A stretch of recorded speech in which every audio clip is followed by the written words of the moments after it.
Pemirsa, tentunya masih bersama dengan kami dalam Berita Lampung. Bagi Anda yang baru saja bergabung, kami akan menyajikan kembali berita utama pada pagi hari ini. Panen, panen kotaku. Buang aja ikan tuh. Kotaku. Akibat tak laku, nelayan di Tanggamus membuang 9 ton ikan yang baru ditangkapnya. Dua kali. Ya Allah, ikan dibuangin lagi. Loh.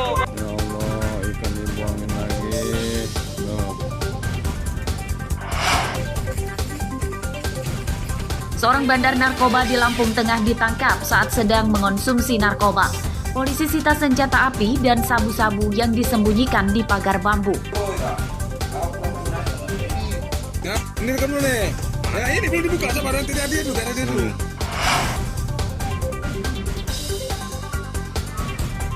Puluhan siswa SD Negeri 3 Terbanggi Besar, Lampung Tengah belajar lesehan akibat kelas mereka rusak dan belum kunjung diperbaiki.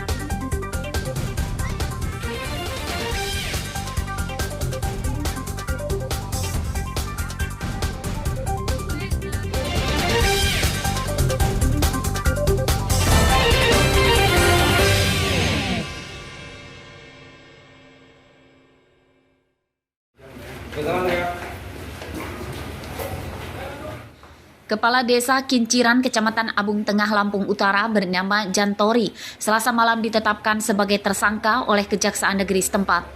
Jantori ditahan bersama anak laki-lakinya bernama Reynal Saputra. Bapak dan anak ini terjerat kasus korupsi pada pengelolaan badan usaha bersama milik antar desa atau BUMDes ABT Holding Company di Kecamatan Abung Tengah tahun 2019 hingga 2021.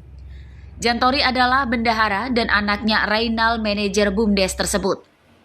Kerugian negara pada korupsi ini lebih dari 1,2 miliar rupiah. Keduanya mencairkan kredit fiktif dan uangnya dipakai untuk kepentingan pribadi. Kedua tersangka J dan RS pada tahun 2019 sampai 2021 telah mengelola dana dari UPK Bumades sebesar 1,3 miliar, namun dalam pelaksanaannya tidak sebagaimana mestinya, artinya menyalahi regulasi yang seharusnya. Korupsi pada pengelolaan dana BUMDes Kecamatan Abung Tengah oleh kedua tersangka terungkap dari hasil audit Inspektorat Lampung Utara. Kedua tersangka kini ditahan di Rutan Kota Bumi dan terancam hukuman 20 tahun penjara. Ardio Haba melaporkan dari Lampung Utara.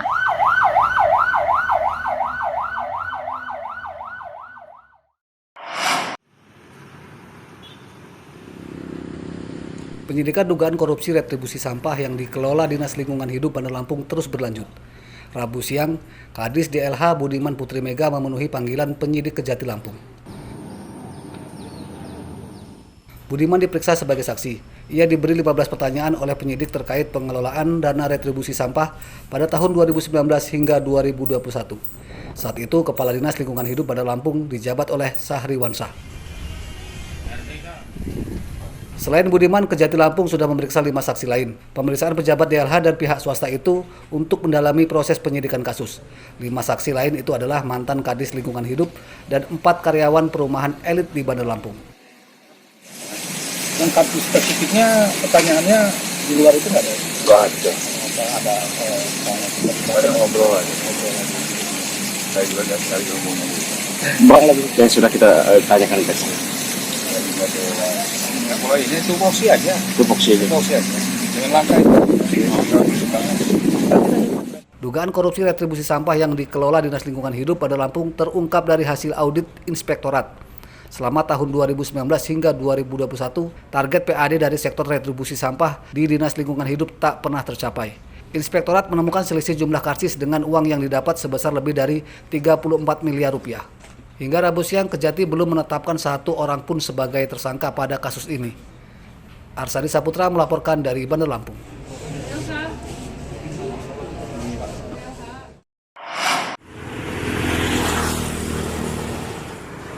Meski sudah ditetapkan sebagai pelajaran muatan lokal wajib di Lampung, sejumlah guru masih mengeluhkan kurangnya referensi buku untuk mata pelajaran pendidikan anti korupsi. Sejumlah sekolah juga mengeluhkan kurangnya sosialisasi dan edukasi kepada guru yang mengajar mata pelajaran baru itu. Keluhan itu diantaranya diungkapkan guru di SMA Negeri 1 Lembong, Pesisir Barat. Sekolah masih kebingungan mencari literatur mengajarnya. Bahkan guru yang mengajar mencari sendiri bahan ajarnya karena belum pernah mendapat pembekalan dari dinas terkait. Untuk materi pertemuan kita pada hari ini, Institusi terkait seperti KPK bisa membantu menyediakan buku ajar atau literatur untuk mata pelajaran pendidikan anti korupsi. KPK juga diminta memantau dan mengevaluasi penerapan mata pelajaran itu secara berkala, serta memfasilitasi agar mata pelajaran itu masuk dalam Dapodik. Ada disiplin, kemudian jujur, kemudian tanggung jawab, dan memiliki percaya diri supaya mereka tidak melakukan hal-hal yang melanggar atau tidak sesuai dengan pendidikan anti korupsi. Seperti misalnya dari kedisiplinan, setelah diajarkan pendidikan anti korupsi ini, tingkat kedisiplinan siswa kita sudah mulai meningkat. Penerapan mata pelajaran pendidikan anti korupsi diatur pemerintah Provinsi Lampung dalam Peraturan Gubernur Lampung Nomor 46 Tahun 2020. Mata pelajaran pendidikan anti korupsi dijadikan kurikulum muatan lokal wajib di satuan pendidikan guna membentuk karakter siswa yang anti korupsi sejak dini. Rosandi melaporkan dari Pesisir Barat.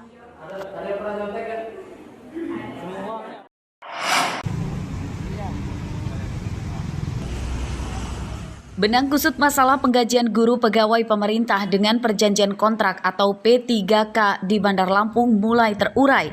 Pemkot dan DPRD Bandar Lampung telah sepakat akan membayar gaji guru P3K untuk periode bulan November dan Desember melalui alokasi APBD perubahan. Tunggakan gaji guru P3K selama 9 bulan belum akan dibayar karena baru akan dibahas kembali di APBD murni 2023. Rabu siang, Dinas Pendidikan Bandar Lampung telah mendistribusikan surat perintah melaksanakan tugas atau SPMT bagi guru P3K melalui kepala sekolahnya masing-masing. SPMT jadi salah satu syarat untuk menggaji guru P3K menggunakan APBD yang disertai surat keputusan atau SK pengangkatan P3K. Jadi prosesnya itu mereka fotokopi SPMT, SKP3K termasuk KK untuk menghitung tanggungan dia, kan ada anak, ada istri gitu. Itu difotokopi, diserahkan ke dinas. Nanti dari dinas menyerahkan ke BPKAD untuk proses pencairan gajinya seperti itu. Pengangkatan guru P3K rupanya selama ini menuai polemik. Selama guru P3K belum gajian, beberapa sekolah menalanginya menggunakan dana bantuan operasional sekolah atau dana BOS. Namun besarannya sesuai kemampuan pihak sekolah atau setara dengan pegawai honorer. Selama yang bersangkutan belum menerima SPMT, maaf, yang bersangkutan digaji oleh sekolah. Ya tentunya batasan gaji adalah sebatas kemampuan sekolah masing-masing. Tapi alhamdulillah untuk SMP 1 yang P3K diangkat asli dari SMP 1, maka yang bersangkutan menerima gaji sesuai dengan gaji yang selama ini mereka terima. Rata-rata mereka bermain di angka 1 juta. Rekrutmen dan penggajian guru P3K memicu polemik karena awalnya mereka jadi tanggung jawab Kementerian Pendayagunaan Aparatur Negara dan Reformasi Birokrasi atau Kemenpan RB. Dalam perjalanannya setelah rekrutmen, Kemenpan RB lepas tanggung jawab karena mengalihkan penggajian guru P3K menggunakan APBD masing-masing daerah. Perubahan aturan tersebut menyebabkan Pemda dan Pemprov kelabakan sebab tidak direncanakan pada anggaran belanja daerah tahun ini. Jeffrey Arifin melaporkan dari Bandar Lampung. SPMT-nya belum keluar. Karena SPMT sebagai dasar penggajian belum dikeluarkan.